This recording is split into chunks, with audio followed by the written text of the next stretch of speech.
with Bernie Flynn and Lisa Dorsey, and this is the beginning of the parking committee.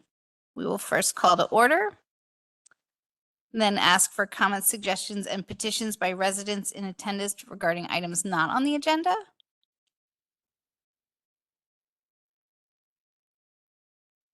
Good evening. I'm Jeff Bytel, 228 East Biddle Street. I'm the president of Friends of Marshall Square Park.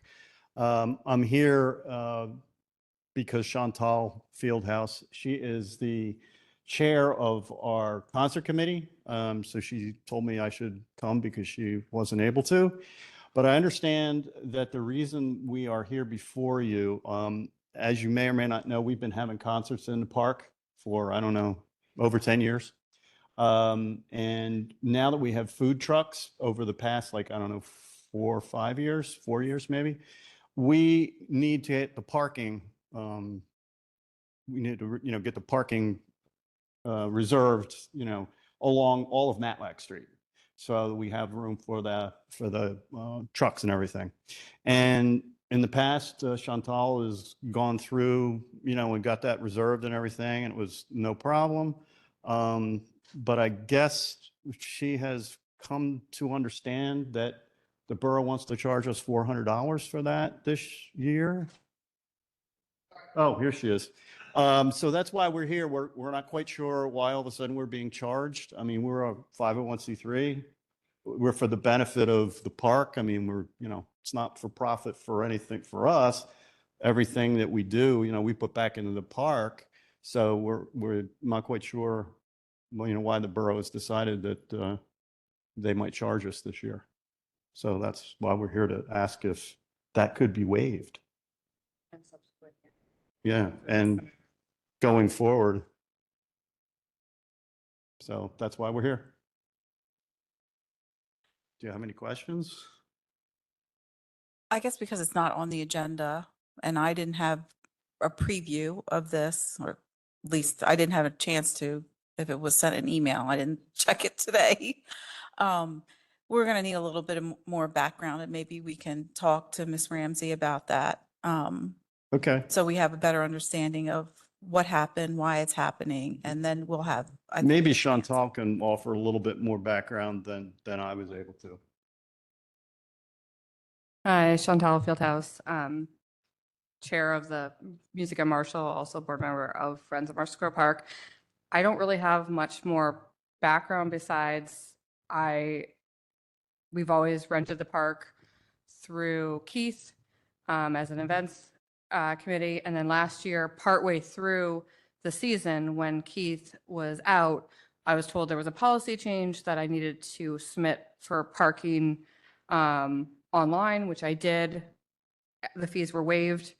And then this year, when I filed the event committee or events permit, and then the parking subsequently was then informed that we had to pay $400, which is $100 per concert, which came out of left field. And then I was told that I needed to come to this meeting today to ask for it to be waived. That is the chain of events. We don't have any information of why this came to be, where it came from. This concert's been going on for 12 years. 12 years. I mean, we've probably for 4 years have been asked with the food trucks asking for just the part of Matlack facing the park, that side. So the food trucks and then the bands can park. It's not the entire street. It's just, we just need parking signs put so that half of the street, no one parks. I can explain. So we recently started the posting policy. So the department, the policy in the department is that we do not waive fees. That has to go before parking committee and council.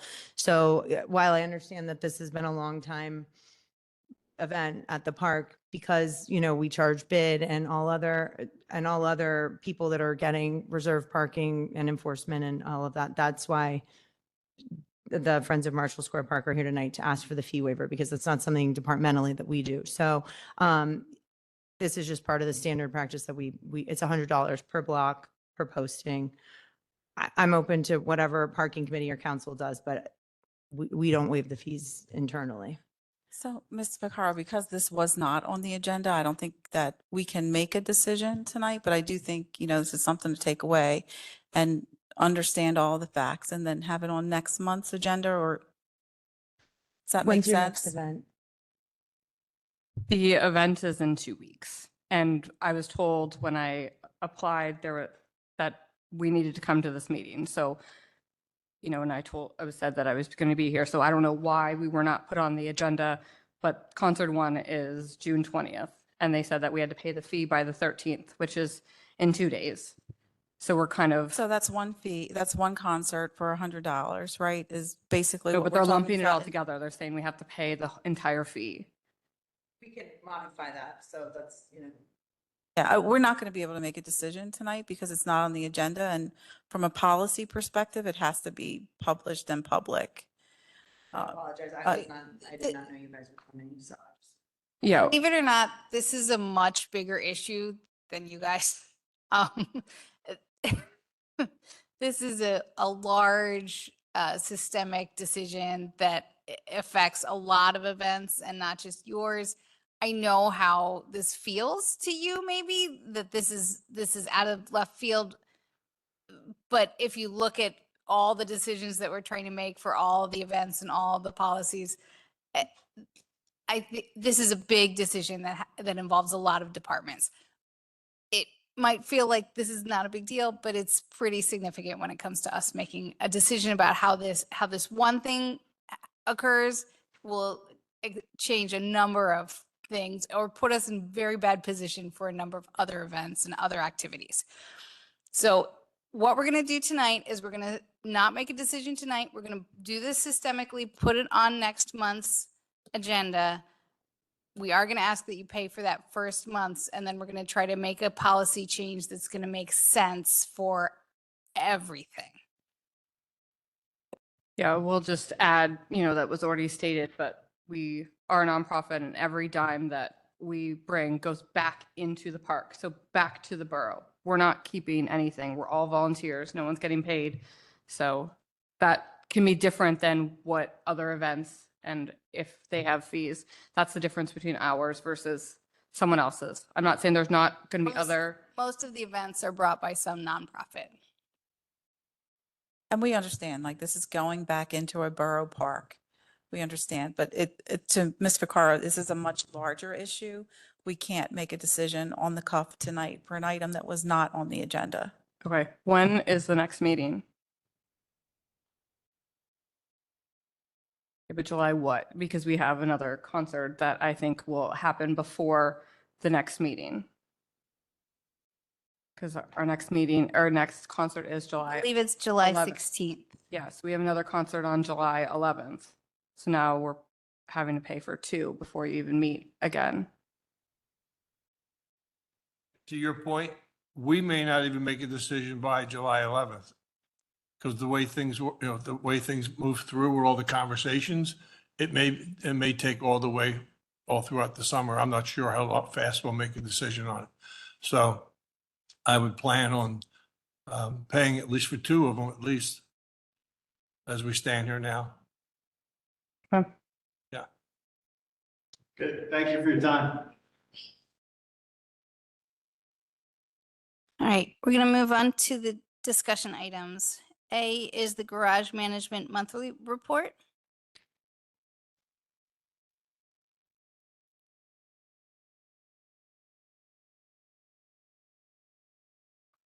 Good evening, everyone. Just a quick overview of revenue for the month of May. We've seen an uptick in transient parking. So the revenue year to date is up $41,900 as compared to just the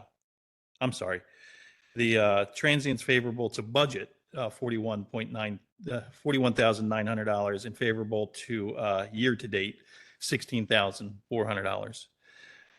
So the uptick that we're seeing in transient is impacted also by Bicentennial Garage, which was better than previous year by almost $2,500. And of course, it's up just a tick for year to date by $252. Whereas Chestnut Garage's transient is up the current month year over year by $5,600 and $16,000 over year to date. So that is impacted just by the volume that's going through the garage, and I believe better collection with regards to the new equipment that's installed. Last time I was here, we spoke briefly about the ParkWiz and what that means to us. That is fully up and operational. So far to date, we have 75 transactions that have been done by ParkWiz, people that are reserving their parking ahead of time. And we have an additional 50 that are on the books for the next 2 months. I'll try to get that into the monthly report, the finished monthly report, just so we have a tracker of it and you can start to see that as it builds. Still looking at another aggregator with regards to Spot Hero, and there's a third one that we're trying to get up and running, just trying to get the agreement finished. But that should be up and rolling with no issues in the next month or so. But so far, so good. Any questions, concerns? No. Thank you for your time. Appreciate it. I won't sit here again. We'll move on to B, the director's report. Okay.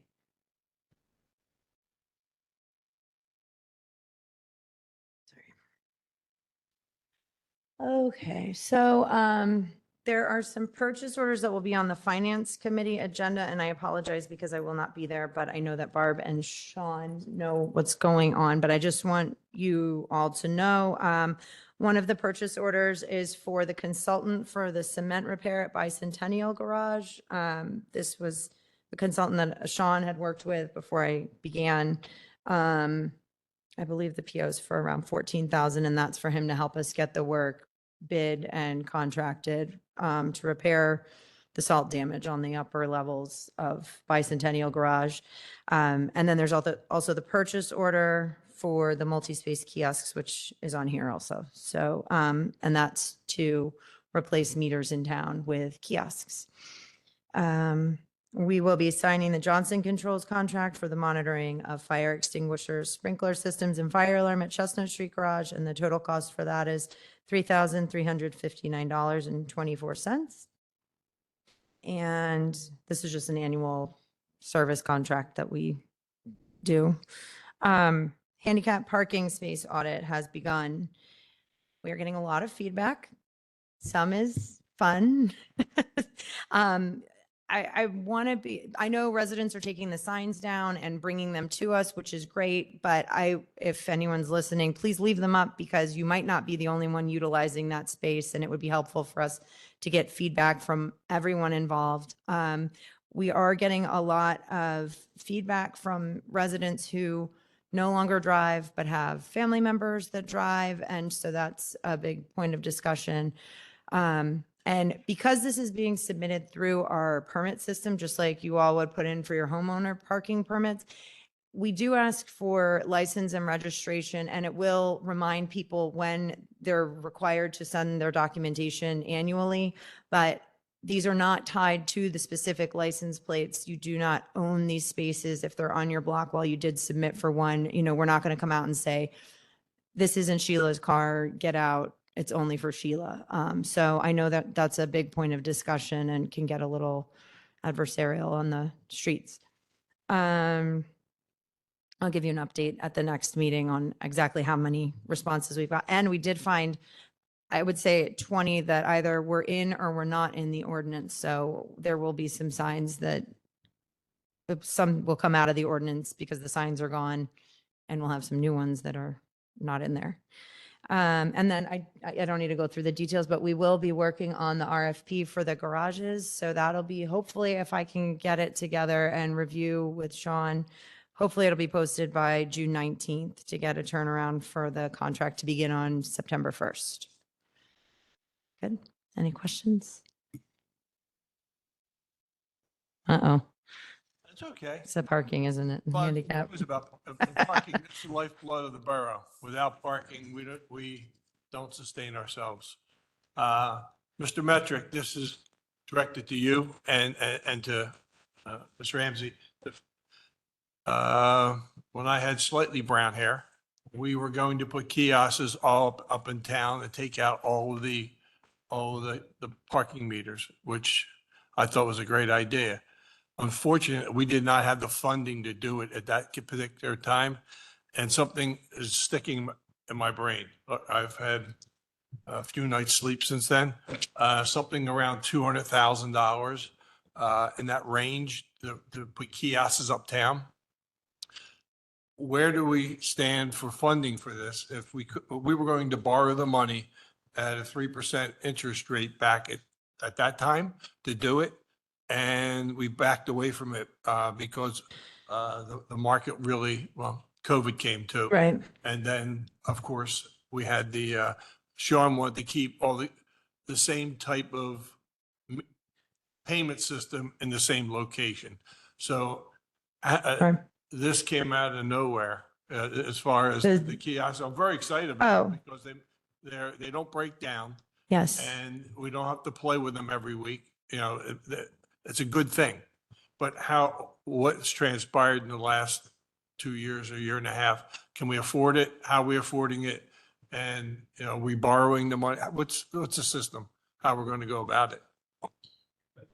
The idea first sprung up before my time, slightly over my time period, for single space meters and multiple space meters. I think the number investment is going to be between $600,000 and $600,000, and that's around 2019, 2020.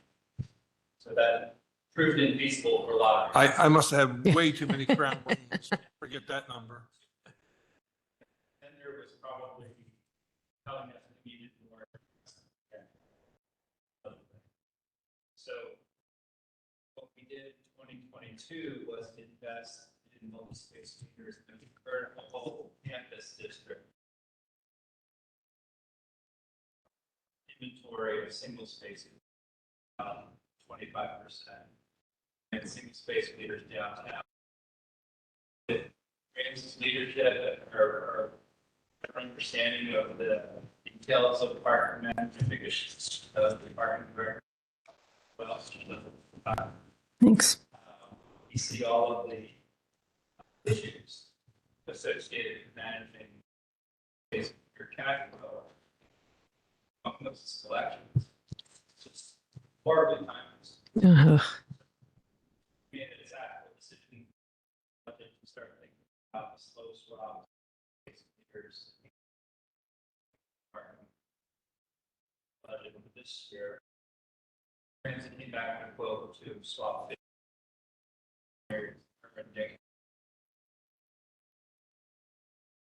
Sure. I think it's going to be a better technology for us.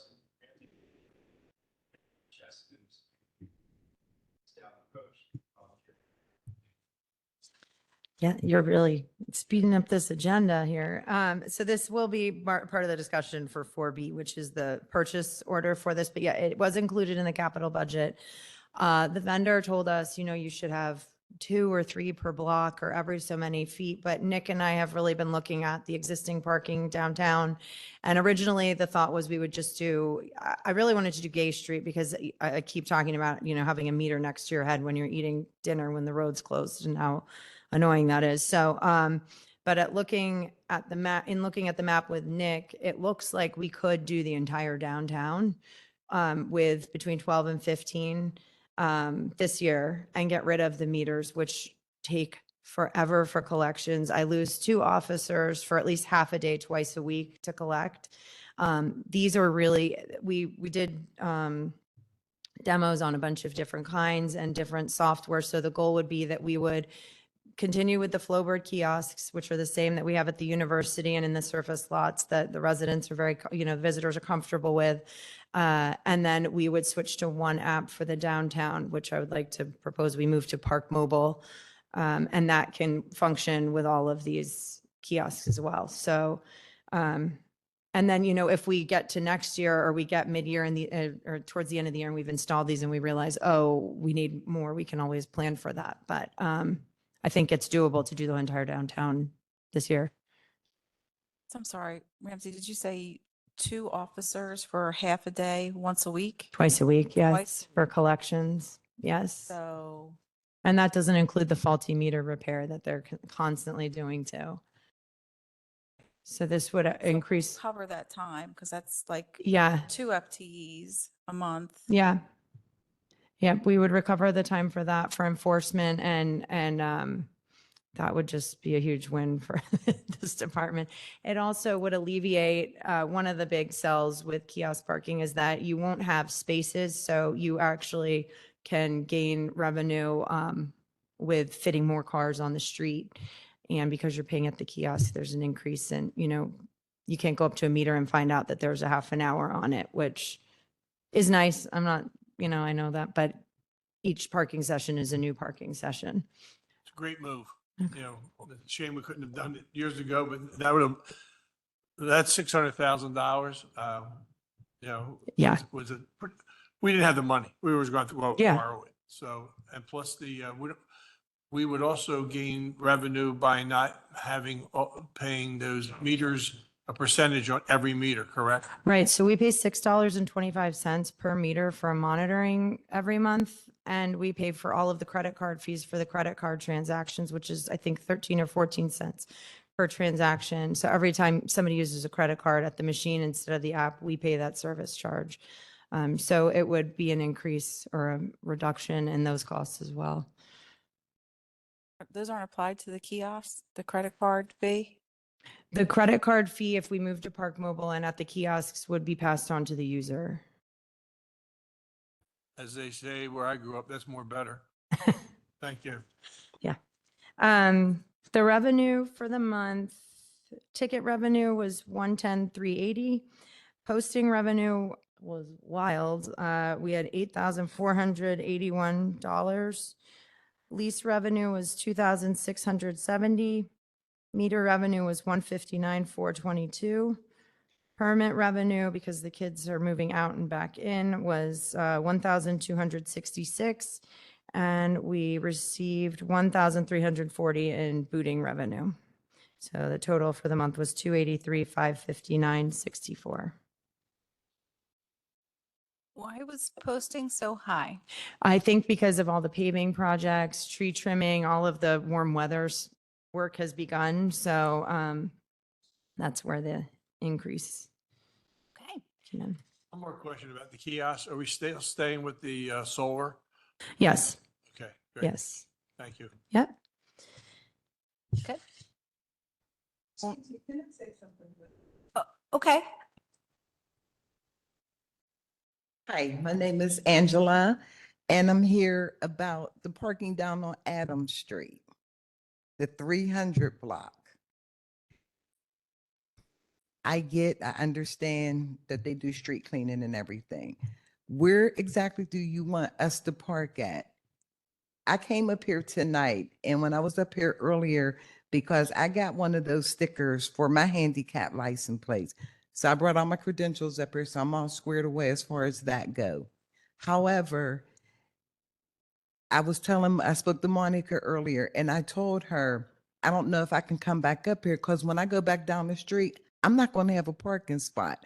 And they're so quick to write us tickets. And as I was speaking to this young lady right here, and even earlier when I was speaking to Monica, where I come from in Pittsburgh, they did street cleaning the third Wednesday and Thursday of each month. And they did it from April to November. So from April to November, they did the street cleaning. Other than that, they didn't do it. Adams doesn't get that dirty down there because we all, as a collective, we take care of our things or whatever. However, then if we park around the corner, there's nowhere to park. If we park in the senior citizens lot, well, first thing I'm gonna say is, why would you park there and you know that they're going to tow your car? So where exactly are we supposed to park? I've watched people since they put all that housing down there and there's nowhere to park. And the people in the new complexes that they're down there, they have company. They come and park on our block. I've seen just the other day where the guy got out the car and somebody picked him up and he left his car there. Sometimes the cars is there for 2 or 3 days, which means that the people that live in the 300 block, we don't have nowhere to park. and then we have to move our cars. Where are we going to put them at? And there's nowhere to park. And I would bet the fat man in the farm when I leave here tonight that I won't have a parking spot. So if I can't get up in the morning and move my car, they're going to give me a ticket. Where am I supposed to park at? There's nowhere on Union Street to park at. And even the 200 block of Adams Street, they don't even have to move their car on the odd side going up. Nobody has to move, but across the street on Thursdays, they have to move.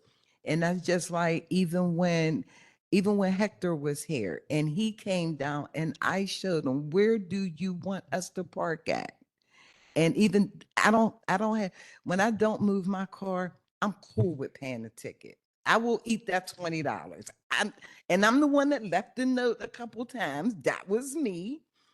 I will eat the ticket, but at the same time, where am I supposed to park? And being that I had surgery on my back, I cannot walk that far. So for me to walk around the block, it's like somebody's standing on my shoulders and it hurts real bad. And I also put on the ticket, I welcome anybody to come and move my car and then bring it back for me.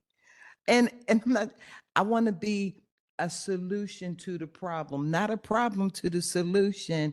And as I spoke to this young lady right here, and I was telling Monica earlier, what about changing street cleaning to either the first Monday, Wednesday and Thursday of the month, or either the last Wednesday and Thursday of the month? That way, of course, you ain't gonna get no money for tickets, but of course, somebody's not gonna move their car. And that's cool, but at least give us that option because the blocks is limited. Then you have the college kids. There's a young lady that lived over on Walnut Street. She parks over on Adams Street because of the parking on Walnut Street. That doesn't make sense. And I get you're trying to build Westchester up. I get that. But there's more and more people driving now. So where are we supposed to park at? Thank you for bringing this tonight. I appreciate hearing you. We're not going to solve it tonight I at get all. that. I just, all I want to do is be heard. We That's have heard you it. and I appreciate your concerns very much. That's it. You know, do I need to get a petition? Because it's only about 20 people that live on that block. I mean, you know, it's not a long block, but my personal opinion, I feel like if they would change the street cleaning to the first, just once a month, or I hear your solution and I appreciate it, but we do have another meeting that is supposed I'm to be getting ready starting to right leave. now. I I'm just not even need- halfway through I this just agenda. needed to be heard. Thank I you. have heard you and I appreciate you coming to this meeting very, very much. So thank you, thank you, thank you. All right. Y'all have a good evening. Thank you. You too. All right, let's move on to the Cheston House lease for lot 10. Sure. Are you Miss Savick? Oh, okay. Hi, I'm sorry. I'm Ramsey.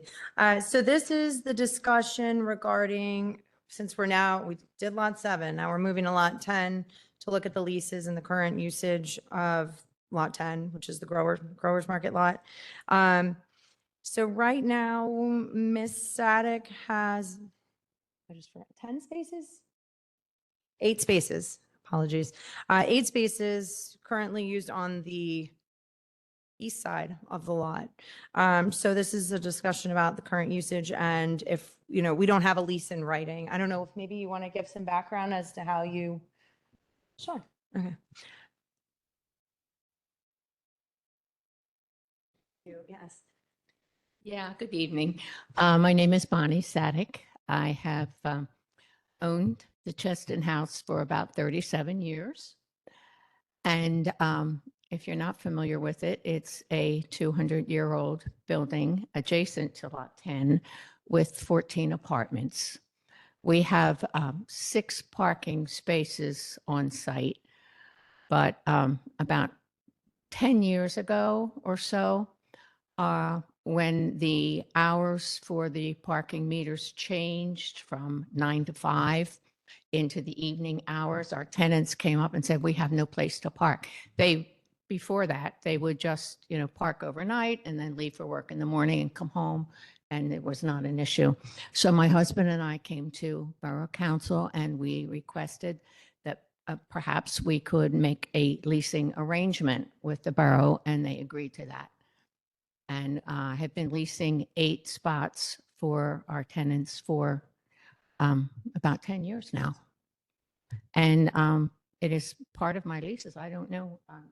Were you able to?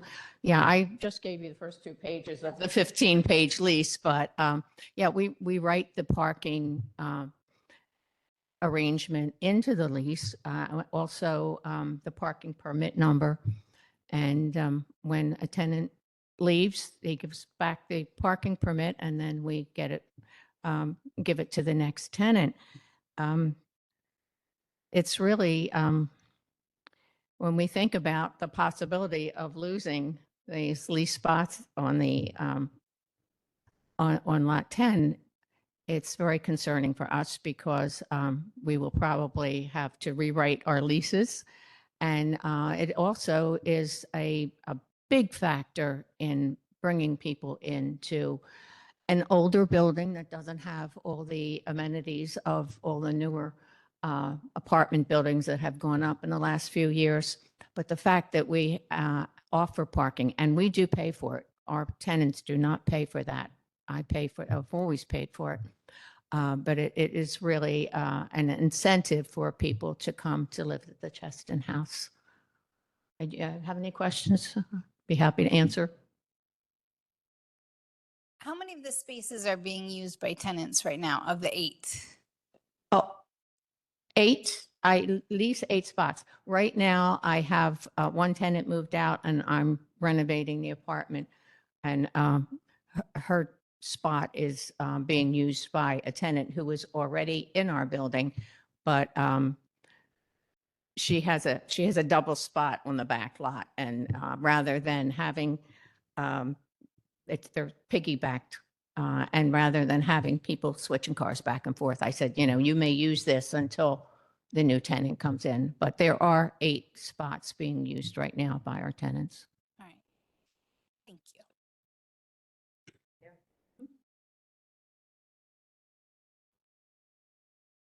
So I was looking for some direction on how we want to move forward. If, we should have something in writing if we are going to continue moving forward. I didn't know, I know there was discussion about extinguishing leases or extinguishing our leases over a timely manner for people that have leases tied to them, similar to other lots. So, and while I know this would be not convenient for the Cheston House, and I want to be mindful of that, I will say that this would actually be the closest to Chestnut Street Garage. So there is parking in there. I know it's not the same. I understand it's not the same as on-site parking. But I was looking for direction from Parking Committee as to how you all wanted to move forward with this. I think most people are aware that I want to see something happen to lot 10 other than just being a flat lot like it is right now. So in my mind, I would want to see these leases moved over to one of the garages so that we are not interrupting the tenants living there in any construction that we come up with as far as turning it into a garage or an apartment building, however we revise that particular lot. I think it would be worthwhile to move towards moving this lease onto one of the garages where there is more available parking, and leaving this currently for visitors and then ready to do something better with that particular lot. And personally, I think that would be more helpful to be consistent with your tenants. This is my thoughts on the subject. What are yours? I apologize, Ramsey. I should have called you about this when I read the email, but I'm struggling with like what we did with Lot 7 and renewing those lease spaces and the difference between leasing a space in a flat lot versus a garage lot. I mean, it's still a leased space. Mhm. And I know the overall goal is just consistency throughout the borough, whether it's a surface lot or a garage. We just want to be consistent. Right. So I'm trying to process that. I will say that, lot 7 was different in the sense that that was tied to a land development decision. So we were required to provide that parking. The next two discussions are not tied to a land development agreement, and we are not required to provide parking for Chestnut House or 44 West. So, that is the difference. So while, I know the intention was to move away from like personal leases in these lots, that one was an outlier because we will be required in perpetuity to provide parking somewhere in the borough for Darlington Commons as long as it's that current use. These two leases are not the same.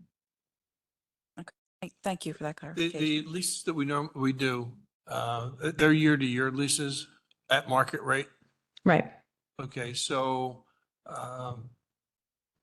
to Ms. Dorsey's point, this particular situation, it's to move the people from there to just a parking garage is not a long walk, but it's not convenient to the building. Mhm. And if we renew these leases year to year and the property owner of the Cheston House knows that it's a year-to-year lease at market rate, I don't see why we need to push them off that flat lot. Just like we're going to be talking about Adam Lowe pretty soon about Right. his 4 spots or 5 spots. How many 80 spots he has there. I know what happened with Mr. McFadden.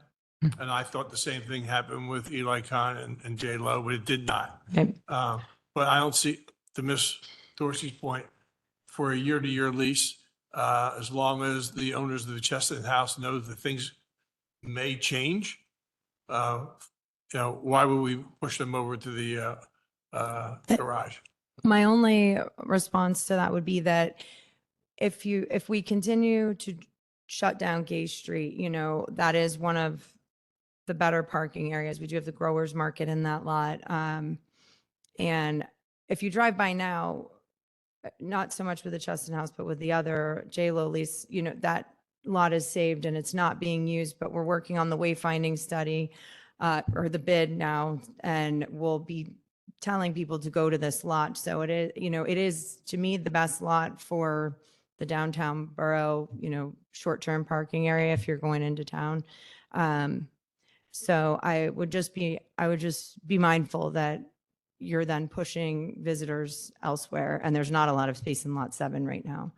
So that would be my thoughts on that. This lot is brought up continuously and regularly as the lot to park in, and yet no one's allowed to park in it when they're visiting. But they all talk about it because they go there for the growers market. So they think that when the growers market isn't there, that's who's parking. But it's not true. The complaints about parking, I think, are so misguided in this borough, and that is a prime example of it. I personally think that we need to raise that lot and have stacked parking there because our borough needs that additional parking. And if that happens, then of course we can have different discussion at that point. But we need to be changing the way we're using this. It is completely mismanaged. It does not serve our borough. It does serve 2 businesses, which I don't have anything against those particular businesses. Right. They're wonderful businesses. I'm very happy that you're here. But we can't take this ideal prime parking spot and give it to 2 businesses.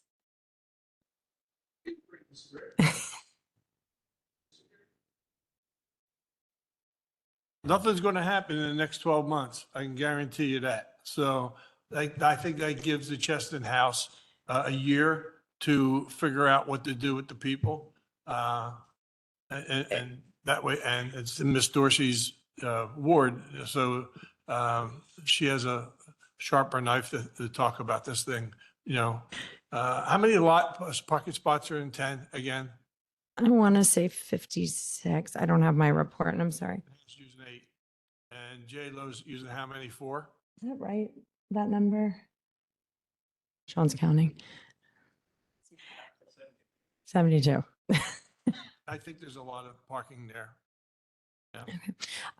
I think it would be wise to consider maybe working with Ms. Sadek on keeping the spaces available for the leases that are existing. And then as the tenants transition out and she's remarketing her property, that we then ask if she would consider moving those spaces to Chestnut Street for parking. So that way, as leases come up and you remarket, you would say, you know, there's 6 spaces on site, but these apartments, I mean, it's still a public lot. You can still use it at night, but it's not the same as being tethered to the lease. I'm not arguing about Yeah. it's a much better buy for the tenant to have their car inside the parking garage. Right. No tickets, no snow, no hail, no vandalism, 24-hour security. And it's a block and a half walk from the building. But like everything else, it's change. Yeah. And you know, I do like your idea as she's transitioning through. It's a better buy for the tenant to be in the parking garage. Yeah, I support, I think, yeah, I support that, like as the lease is extinguished. And I'm sorry, maybe I'm just not processing all the way to the top today, but what's the difference between, 8 spaces in the surface lot versus 8 spaces in Chestnut? Right? It's still 8 spaces that are reserved regardless, that are not available to the general public coming to Westchester to park. What am I missing? I think it's just, it's not right there. This building is right on that lot. So it is a convenience factor, which I totally understand. And I understand the marketability aspect. Is that a word? So we're not really extinguishing the reserved spaces. They're just being relocated to another parking facility. Right. And we could do that over the time. So as the lease is extinguished, we could give time. I would be upset if I leased there and found out that, starting July 1st, they had to go park. But if we could work with Ms. Sadek on, when her new leases begin, then just moving them over to Chestnut Street. I know that's not, is that? Sorry, oh, I'm sorry.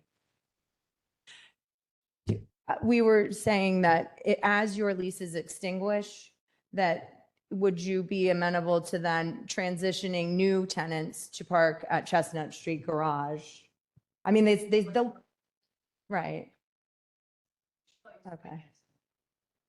I mean, and the lot will still be a public lot, so people can park in there.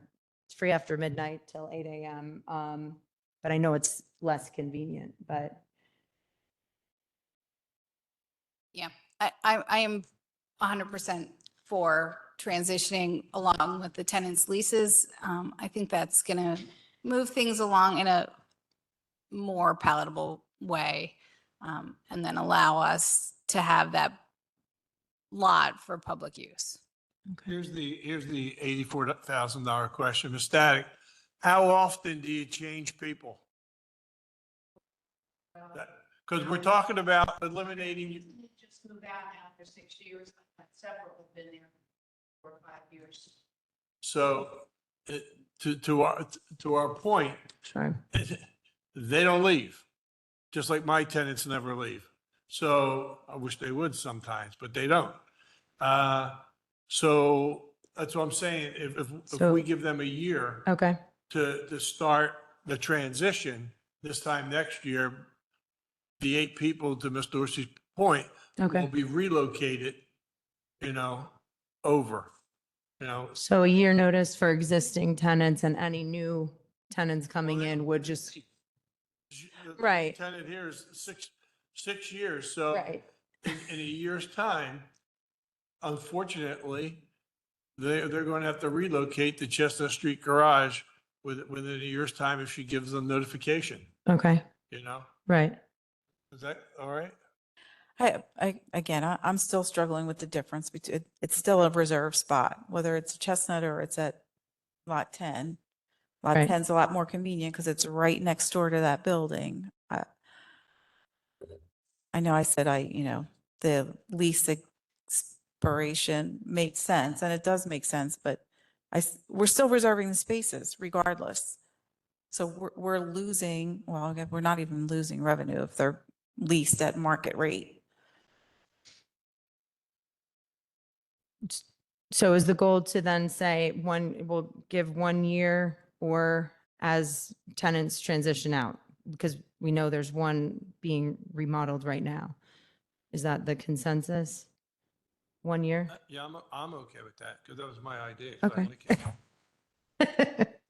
Okay, okay. But like to Ms. Dorsey's point, both of them are going into a bag. It doesn't matter Right. which one you're going to land on, you know? It's still, I think with Chestnut Street, that is what that lot, that garage is set up for. You know, with Lot 10, right now, if we're tethered to leases, we can't, we're going to be having this conversation in 2 years if we're going to try decking it or doing anything in that lot. So to me, that is the best lot to park at in the borough. So the more freedom we have to put transient parking there and, you know, more space for visitors, the better, if we can make space for them in Chestnut Street, which we have plenty of.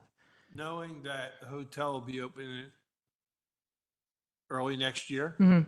we by law have to give them 58 spots. Is that- 55, I think.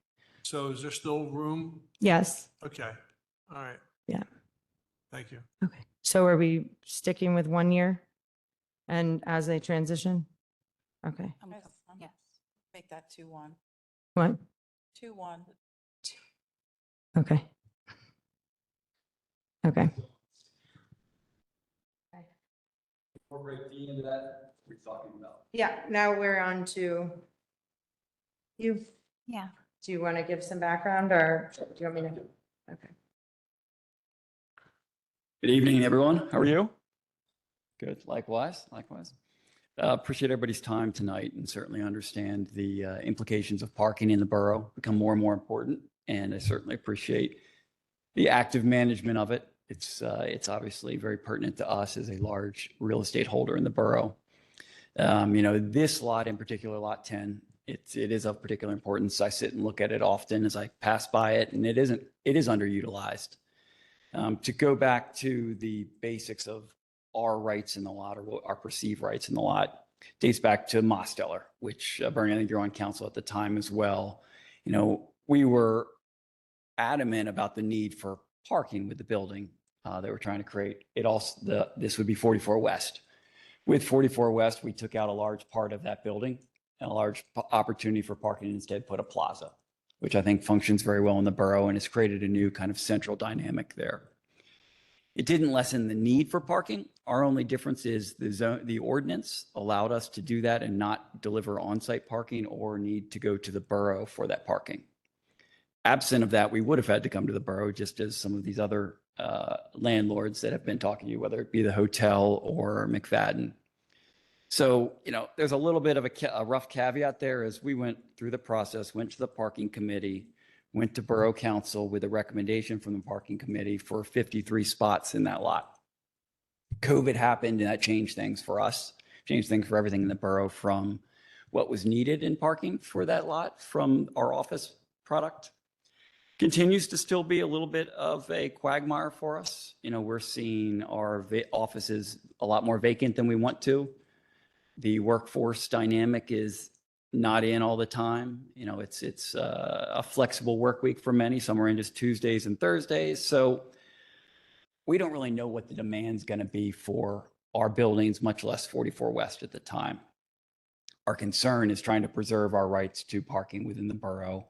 You know, no different than somebody who was required to get that. Even though we weren't, we feel that we need to protect that for our tenants.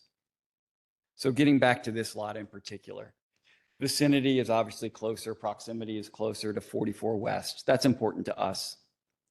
Does Chestnut Garage offer an alternative? Absolutely.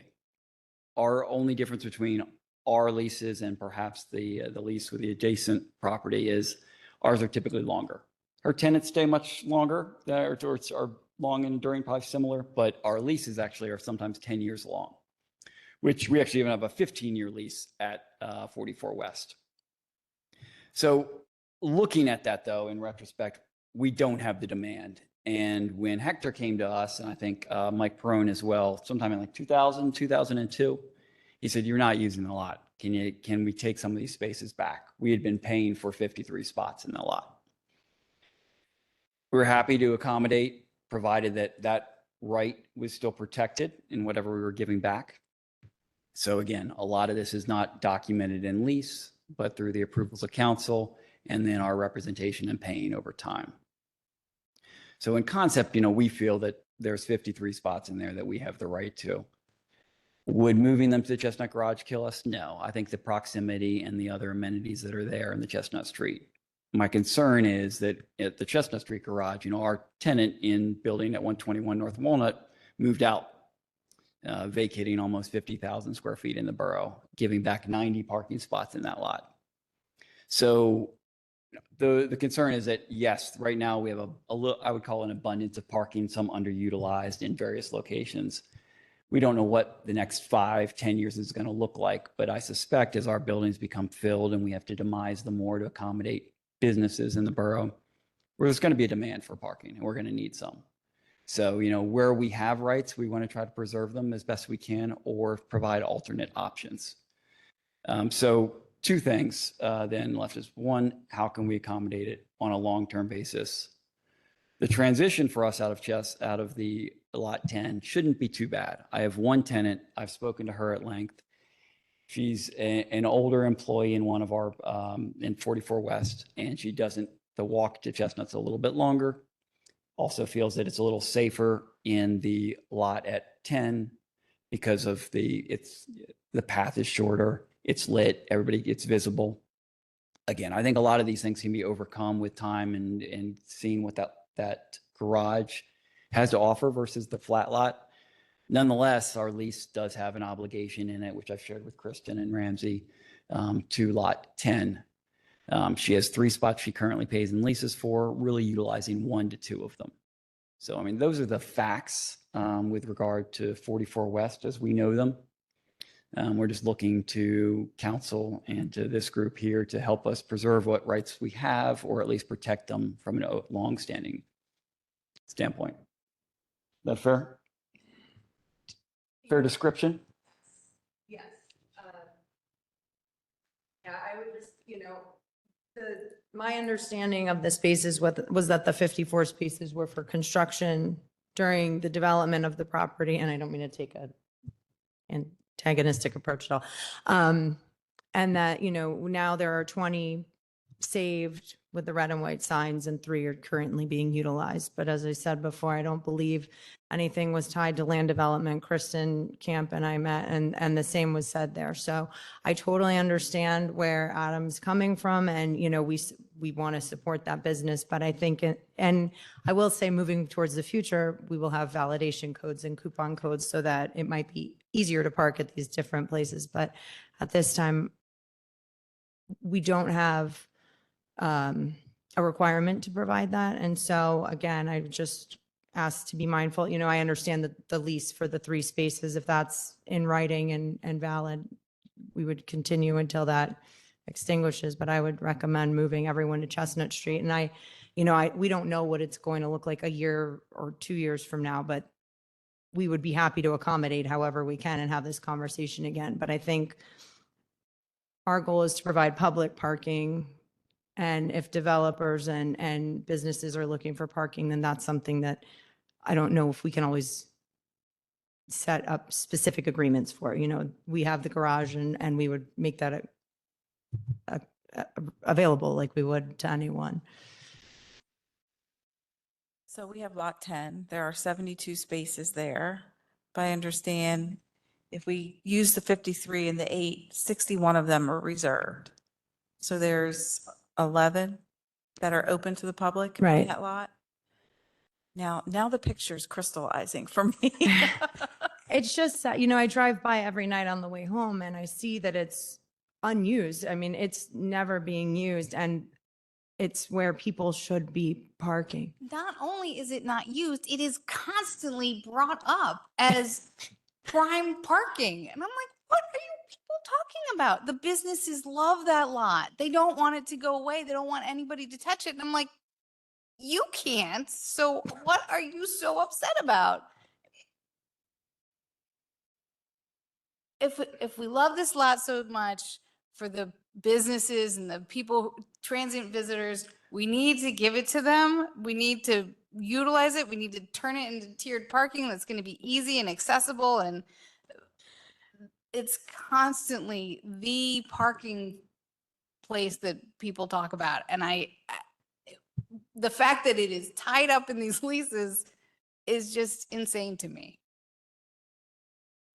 Tell me about the lease. The low just said 53 spots, right? Well, yeah, I don't have a lease. Lease for that. No, I don't have a No, lease. I believe that was a verbal discussion because I was on council at the time. Mhm. I thought it transitioned into permanency because that's the way I remembered it. But Mhm. apparently it never was memorialized anywhere. I thought it was part of Saldo because when that building was built, there was supposed to be parking underneath. Right. And I can't remember why it's not there. Just like the Hickman House. I understand what happened to Hickman House, but this one I can't remember. But we were supposed to set aside enough parking for the tenants at 44 West. I remember that. And how many spots have you been paying for? 53? Initially, beginning of December of 20, it was 53 spots we paid in full for. The Owen Hector team doesn't ask for them back. We gave back 30 spots. We weren't utilizing all, but still wanting to protect a couple. We kept 20. So for the last, but I guess that's 4 years we've been paying for 20 spots. So whether it's at that point, Mr. Metric, you're pretty much on top of this kind of stuff. That would be a oral agreement that we have with, I don't even know who's the building, J-Lo Associates that own the building. Mhm. So because they've been paying for 20 spots for the last 2 years or whatever, okay? So, but they don't think they need the 20 spots anymore, but they want to protect them. I don't think there's a way we can do that. Because you can't give and take and, away parking spots. And to Ms. Dorsey's point, it's a reserved spot. It doesn't matter where you're in the borough. It's convenient there for them because they just come right down the hill. But if they want to pay for 20 spots in Chestnut Street Garage,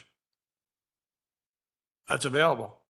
Eventually, we're going to run out of space in Chestnut Street. Right. And then we're going to deck lot 10 and Yeah. right. As much as I believe they should have the right, because we had a verbal agreement with them, but nothing was ever memorialized. Somehow we have to come up with an idea how to transition them into a protected space in Chester Street Garage. Yeah, I wasn't here for the development. My understanding that was told to me through Kevin Gore and past employees was that I thought the parking requirements were waived and we weren't required to provide them, but they were waived to build because it would have been so costly to go underground. I don't know if that's, Yeah. I don't know if What I remember was that because there was no place to put the construction people. Mhm. So what we decided to do is let them use during the day, the lot 10. Right, And then at the end of the day, at 3 o'clock in the afternoon, they would leave. right. And then the public could use it. And then they'd be back the next morning at 6 o'clock. So it was for temporary construction. For that part of it was Oh. temporary construction. Okay. But then the memorializing of the lease, because it's not saldo, as a protection. So Hmm. that from then on, it was just verbal. Okay. So we're, It's verbal with action council. The council consented to the right of first refusal. 44 West K Associates for the rights to put 50 spots in the lot. So I don't know what action of council matters, but it was voted on, it was approved, the minutes were then. So if you look back in December of 2019. so what management was going to have to do is pull up the minutes and be able to present to the parking authority, the parking committee, what the actual verbiage was. So we'll all know. I do think that this is part of the reason we're here tonight is so that we can have something in writing for what we're doing moving forward, so that the next time there's a new parking committee, this is not some bizarre conversation about what did we talk about 5 years ago? Like that's Yeah, bizarre. what the tenant is saying is that there's a perceived agreement that council approved that, look, that was like 5 councils ago. So Dana can find in the minutes. We weren't doing YouTube at that time, but they have to come up with something to present to the chair of parking, exactly what was agreed to by council. We can't make a decision that would circumvent what was already approved by council. Although one council cannot tie the hands of another council.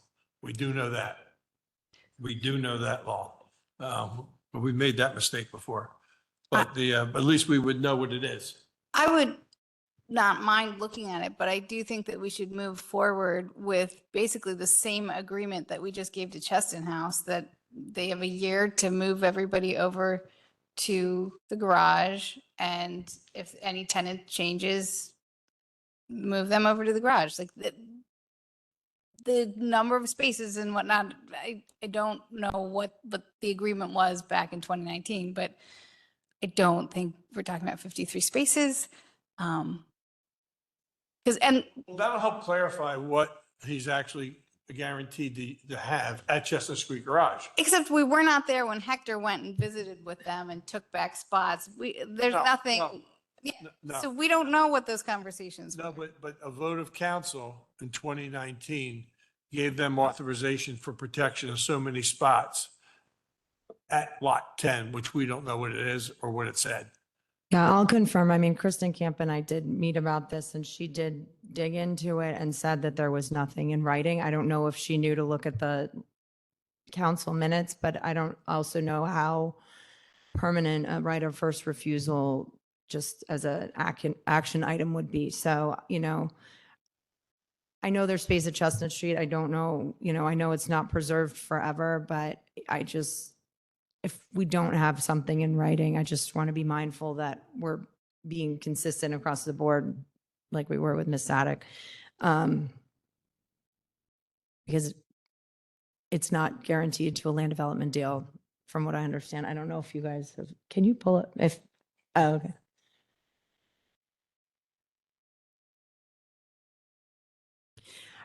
I mean, we can Yeah. table it. I don't want to, July. unless two of you are comfortable. Normally something like that would have to be in writing. I get the minutes and there was a motion or whatever, but there would be some contract that Right. would follow that. No. Not only contracts, but there's this other meeting with Hector that changed something, and Right. like, this is not. Yeah. Okay. Table till July? Or, Table Or to July work with a session? strong Okay. slant towards doing the same thing, because I think that makes sense. okay, I don't think we're not proposing to take anything away. We're just moving the location. right. Okay, I just want to make sure what we're memorializing for the amount of spots and all that kind of stuff. I mean, to me, I would say that moving forward, unless there's something in writing, we don't have to have an agreement that they're able to reserve spots as needed at Chestnut Street unless we find something that requires us to provide spaces. Okay, thank you. Moving on to notification process for ordinance 2022-11 Adams Street. This is still, we can table this until July and we'll have, information for the students returning and the residents that park there for accommodation, so. Very good. Consider to move multi-space meters to lot 6, Gay Street lot. So one of the kiosks on Sharpless Street is not in a great spot, so it's not receiving enough light for the solar panels, and we get more more app payments than we do at that kiosk. I wanted to know what parking committee felt about the option of moving to Lot 6, the Hannum Spaz, that lot, to move the kiosk there and make that a paid lot after 5 PM. I know we do have 30 residents that have permits right now that will go back to that in July. I think they renew or go to the lottery. But right now in Lot 6, there's, I think, 14 spaces with a kiosk next to Wrong Crowd Brewing. But because the lot's free after 5 PM and that lot's never full, everyone just parks everywhere that's free. So, I know it's one of the last free spaces in the borough to park, but it would be a nice revenue generator and it would help with the consistency of enforcement at no cost because we have the kiosk available. So I wanted to know if you would be interested in making that a paid lot after 5 PM. I would be. Okay, great. That will require an ordinance update, which I'll have ready for July. All right, loading zones in downtown. Do you want to say anything? That's all you. So I have met with a subcommittee of the bid to discuss loading zones in downtown. Our ultimate goal is within 6 months to have some real recommendations. The one representative from the restaurants did not make it. He's said he's interested in discussion, but he couldn't make it to that meeting in a last minute decision. But the other businesses did attend, and it was a really good discussion. And John is moving some things about and talking to different people. And we're trying to split it into 2 different sort of paths. There's the loading zones on the trucks, and there's the loading zones for passenger vehicles, which includes DoorDash and parents dropping off and people picking up food. So things like that, people dropping off clothes at secondhand shops, individual cars, one decision, and then a second decision will be the trucks. I'm tired. Trucks. Okay. Okay. It's very good. It started. I don't have a lot to report other than it's happening. So I'm happy. Thank you. Any thoughts? The only thought I have is that they should all park on one side, the trucks. We did discuss that. That was very clear. Because You were sending me pictures of the trucks during that meeting. Yeah. so you could actually see how bad. Oh, I trust me, I yell a lot in We the should, car. Put signs up, deliveries only on the left-hand side, no matter what time of the day, or the right-hand side, whatever. Yeah. That way there, and then one of our officers can walk down there and say, move over. Yeah. The guy says, no, just give him a ticket. Yeah. Boom. I think that's a good idea. I would like to hear from the restaurants, so I'm excited to meet with them. Not gonna hurt the restaurants. It's Sure. just gonna move across the street, everybody on one side. Yeah. And believe it or not, most of the restaurants are really on the left-hand side. Yeah. If you go down the block, you have a couple coffee shops on the right-hand side, and then you got 151 Whiskey, and they do whatever they want to do. So, Okay. So that's a good thing. Action items, motion to award bid for wayfinding signage. So we got it out to bid. We had, I think, 180,000 in the capital budget for this. The lowest bidder was Forge Signworks LLC with an estimate of 116,710. We did consult with Merge, and they knew the vendor, they were comfortable with it. Don Edwards, big thank you to him because he did all of the bidding process. So we would recommend awarding the contract to Forge Signworks for, what did I say, 116,710. I am very happy to see this move forward. Yeah, I'm really excited. We did also include Lot 6, just in case you did want to move a kiosk there, so. Okay. Motion to approve the purchase of the multi-space kiosks in the amount of $131,195. So this is back to what we spoke about in the director's report. This would be for 15 kiosks from Butts Tickets, who is a vendor of Flowbird. They are, I will confirm, but they are a cooperative purchasing company. I know that we have 130,000 in the capital budget, so we are over by 1,925, which I would ask if you would consider using some of the money that was available for the low bid of wayfinding, just to cover that. So this would include 15 stratas is what they're called. These are actually newer versions of the ones that we have down on campus. They are $7,900 a piece, $445 for shipping and installation. I would ask, so there are two alternate options. It's an additional $450 per unit for tap to pay, which I would strongly recommend since most people pay that way. And the question I have for you all, aside from the approval, is it is $200 less if you don't accept coins. I don't know how we feel about that, if we still want to stay in the coin business or not, but now's the time to make that decision. I want tap to pay. Okay. Sean brought up a good point that, it is $1.50 per hour downtown, so that's already 6 quarters. So I don't know how many people are walking around with rucksacks full of change now. So no coins, and are we good with the purchase order? Yes, please. Thank you. Great. Okay, motion to approve the May 2024 Parking Committee meeting minutes. Okay. Any other business? I have one really quick question. Sorry. Just Oh, yes, you, yes, come. Here on behalf of Raccoon, we got our permit for a dumpster from 6:30 to 6:30. We're just seeing if we can extend it for one more month for the month of July. It's at 311 South Darlington Street. yes, please. Thank you, guys. Sorry. It's all good. Thank you. That doesn't give you the extension. It goes on the voting, like I told you, for next week. Right, and then you'll send that to us, we'll pay the, Yeah, got it. all right. Thank you, guys.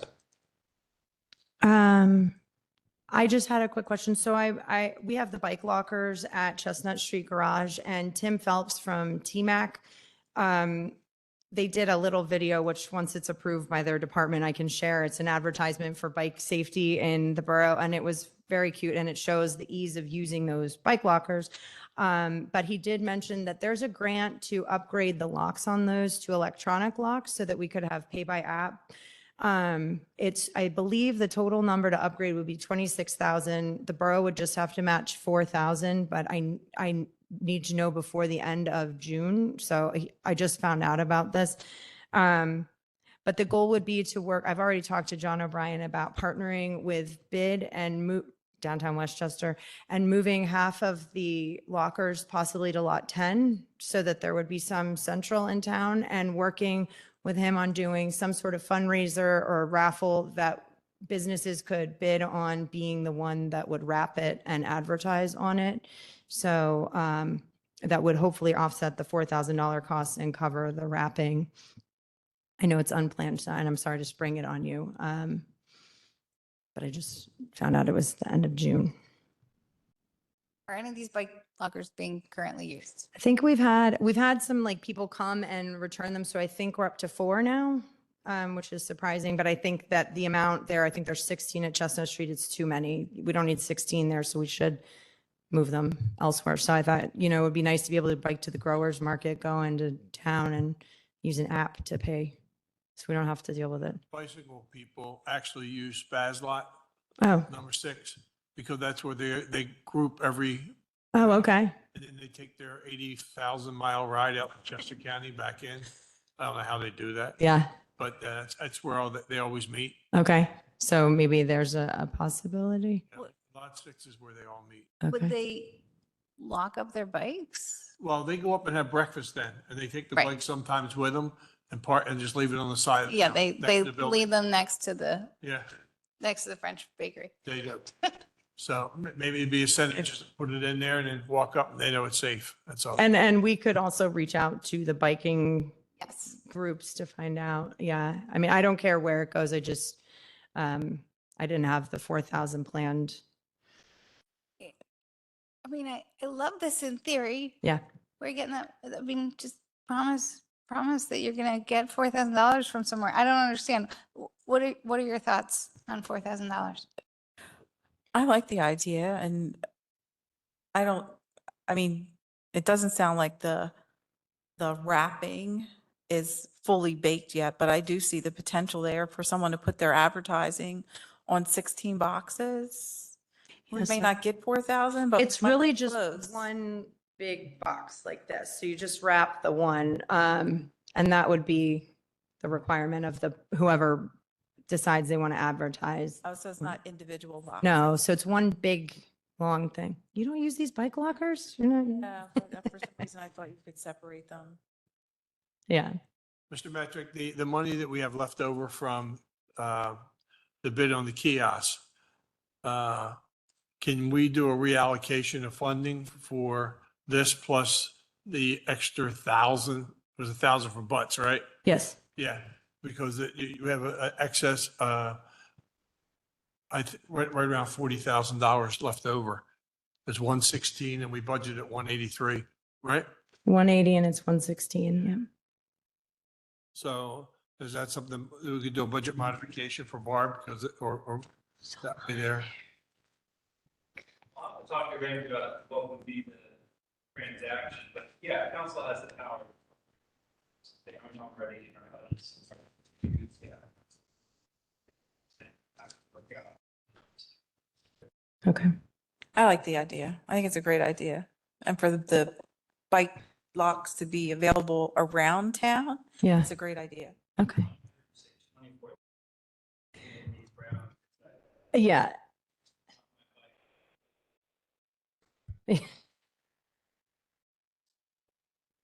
Yeah, no, that's the total cost for the upgrade from the manual locks to the electronic. But there's a grant available, and I won't proceed with this if the grant is not available, obviously. So it would only be that. But I'm hoping we could recoup the 4,000, maybe working with downtown Westchester. Thank you. Okay. Thank you. Thank you. Sorry, I just spring that on you. And with that, I'm gonna adjourn this meeting. Thank you. Sorry that was so long.